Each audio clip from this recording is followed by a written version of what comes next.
Hey, Virgo, welcome to your mid-September reading. I'm excited to read for you. So, as soon as I sat down to read for you, Spirit showed me the Magician. And then they said Mercury. Magician is Hermes, is Mercury, right? The messenger. You have everything that you need. You already have all the resources, mentors, tools, etc. Anything that you need, you already have at your disposal. And Spirit is reminding you that sometimes, we want to fix flaws, right? Virgo people, we want to notice what's not working and do something to address it or remove. And Spirit is like, sometimes you just need to remix things. Sometimes you just need to shuffle up the way that they are arranged, and that can solve all of your problems. So consider what, Virgo, where you might have all the pieces are already here, they're already on the board, but I just want to slide them around a little bit, and then I'm going to get the complete picture. Okay, so getting the components, and it's not the right order, it's like the most vivid one, okay? It's the one that really resonates with you, not with anybody else. Not like, I think the world will like it when it's like this, but like me, this lights me up because that's the whole thing.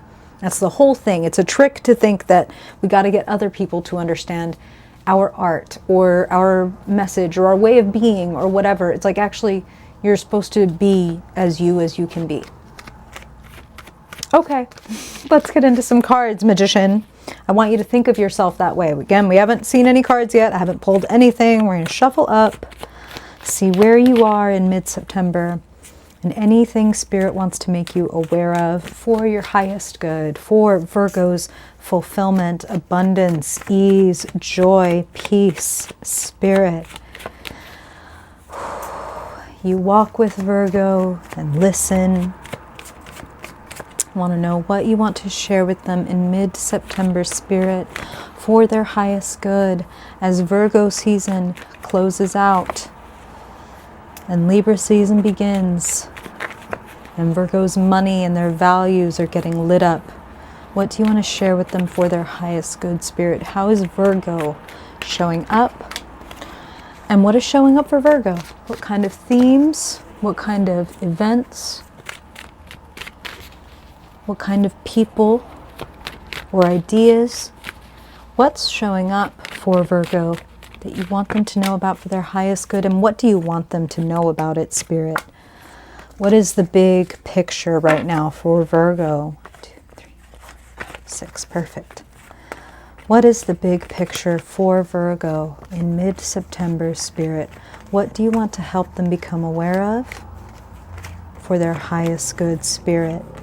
We want to help them on the path to fulfillment, alignment, and the joy and ease and flow that follow when we act in alignment with ourselves.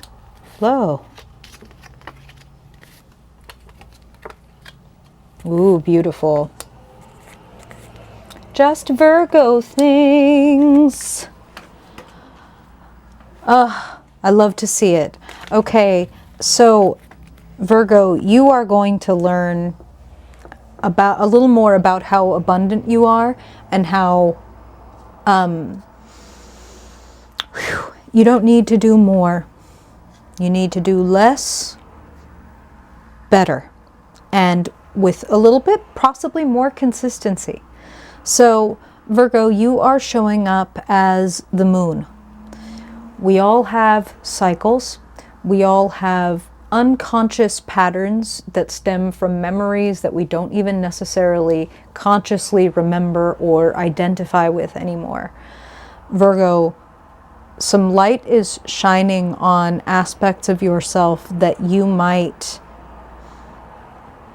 have set aside or that you might feel less familiar with. This isn't the sun, this is the moon.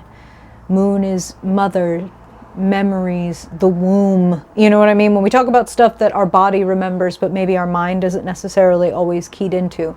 Like, God, I don't know why it is that every time somebody says, let's go to a party, I start getting all wound up inside. You know what I'm saying? My body starts behaving, even though my mind might be like, cool, a party with my friends, but something in me is going, ugh.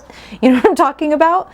Spirit is saying, you want to notice any places where there's like, maybe like a different response than you would expect. And here's one way that they're giving it to me, okay? Virgo, you might have a wonderful friend that has something really wonderful happen to them. Like, I love this person. I want the absolute best for them. I love them more than anything. And then, you know, they pop up on social media with like an engagement ring, or a really lucrative new job, or a really fucking great picture, or whatever. And you might have a twinge of envy. You might have a twinge of like, well, you think you're so great, or whatever. And you might be like, oh, who's that? Who's she? Who's that? Who would think that? Oh, me? I have that in me? Yeah. And it's okay. And actually looking at it, recognizing it, identifying with it deliberately, and being like, you know what? I can understand why I feel that way. Coming at it with compassion, that allows it to clarify and sometimes dissipate. Because it's like, oh, I'm telling myself that because this person did it, I can't do it. Like as if they took up the one spot of people that are allowed to do that, and now there's no spots left for me. And it's like, wait, I know upon just even a little bit of inspection, I recognize that that feeling that I'm having isn't necessarily accurate. It's true, it's real, but it's not giving me an accurate reflection of what's happening. You know what I'm saying?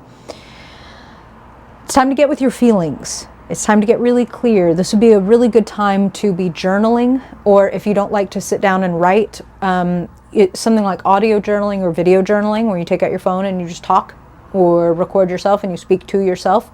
You might be able to sort some things out, because it's like, okay, I'm just letting these feelings all out. I'm being messy, right? Virgo never likes to be messy, but it's like with yourself, you can be a little messy.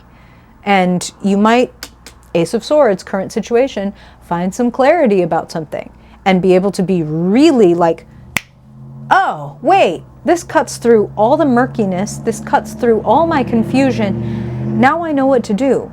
Now I know where to place this. You know, this envy isn't doing me any good when it's cluttering up my creativity. Like maybe it's glomming onto my personal expression, and it's filtering it, and it's getting to it, and it's starting to change the nature of my voice. But when I take this envy and I put it over here in the place of, oh, there is something that I want. So I can recognize that there is something about what this person is doing that like I really like, or I really want to do. And if I put that in its proper place as like, this is pointing me towards something I want to do, that can actually do me good rather than drag me down. It can become like a compass point as opposed to an anchor that I have to carry. You know what I'm talking about? So some clarity that comes through, I don't mean intellectualizing your emotions, but reflecting on your emotions and doing it in words, doing it in, like, again, in writing or in like recording, where you can listen to it, reflect on it, and gain more clarity from being part of like a dialogue. You know what I'm saying? It's a monologue, but it becomes a dialogue when you listen back. Hermes, messenger, many selves, the moon. Okay. Sometimes our inner child takes the fucking helm. You know what I mean? That's one of our faces. Maiden, mother, crone. It's like inner child, inner adolescent, inner adult. Who am I talking with right now?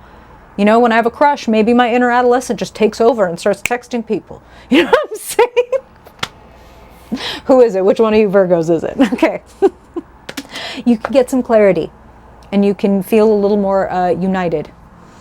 Situation arising, Eight of Pentacles, great work. Like, and I'm going to say great work with a capital G and a capital W, like, wow, I'm doing my great work. Not just like great work, Virgo, but as in like, this is a mission that I have on this planet, is to distribute this message or this great product or this amazing talent that I have. I have something that I want to build or hone or chisel, a craft. Page of Pentacles is the heart of the matter. If you are willing to have a beginner's mind, and a beginner's mind is not a perfectionist mind. A beginner's mind is an eager mind that is prepared to make mistakes and to learn from those mistakes, right? If you do that, the money and the skill in this thing that you are doing will grow, will grow, will grow.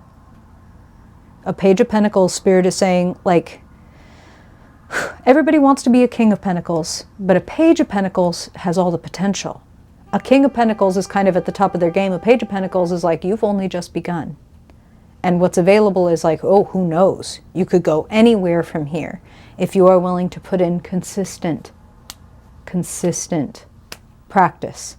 You know, Spirit is also saying that when we're feeling moonish, when we're feeling lunar, when we feel a little unmoored or unsure or so multifaceted that we're not even sure what we're doing or where to go next, what we need is a deliberate, predictable rhythm in life. And we need pockets of even boredom.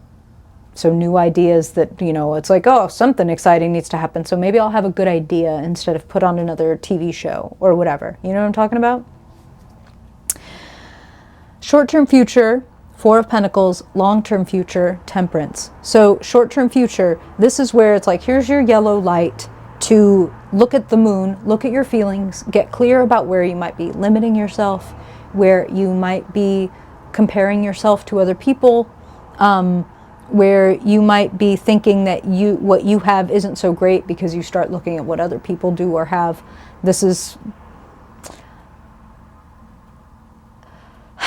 boring and slowing and stagnating, like, at best, and is completely like, it will decimate your excitement, your motivation, etc. at the worst. So focus on you. Focus on building your skills. If you find yourself with your eyes on somebody else's paper, remind yourself, oh right, that's not going to get me any better at this thing that I'm trying to do. Actually, the more that I'm in what I'm doing, Eight of Pentacles, the better I'm going to do. The money and the skills grow. While at the same time, Temperance, long-term future, be nice to yourself. Yes, you're reminding yourself, my eyes belong on my own paper, but we're not chastising ourselves. There's no need to do that. There's a need to come back to that Ace of Swords and remember, oh, why am I doing that? Oh, because the world made me feel that in order to do something right, I better be looking around at what everybody else is doing and make it look like that. When actually no, that's the opposite of the point. You are here to be the youest you possible. So do that. Temperance says, take it easy. Temperance says, you don't need to go hard. And Temperance says, for every light, there is a shadow, and vice versa. And we need shadow to create dimension in pictures, okay? Shadow is not a bad thing. It creates dimension. It is a little scary to walk around in the moonlight, but it is also deeply romantic, and it brings up thoughts and feelings and ideas that can't come in the sunlight. So as you walk through the moonlight and the night of yourself, remember, Temperance is there saying, from shadow, light is defined. And as you bring light to your shadows, it brings more definition to your light, to your skill, to your desire. So don't fear your shadows, don't fear your darkness, don't fear your unconscious parts. Welcome them in, and you will create a fuller, deeper, more compelling picture. That's what Spirit is saying. So perfect is boring. Multifaceted, magician, that's you. Okay. What do you think, Virgo? Comments, questions, stories, reflections, audio journaling? Let me know. Anybody out there? Anybody? I love to talk to it. It's really helpful. Okay. Thanks for being here, Virgo. Let me know your thoughts if you feel like it. I really hope that this helps you have a better September. And if I don't see you before then I hope I will see you in your October reading. Bye-bye.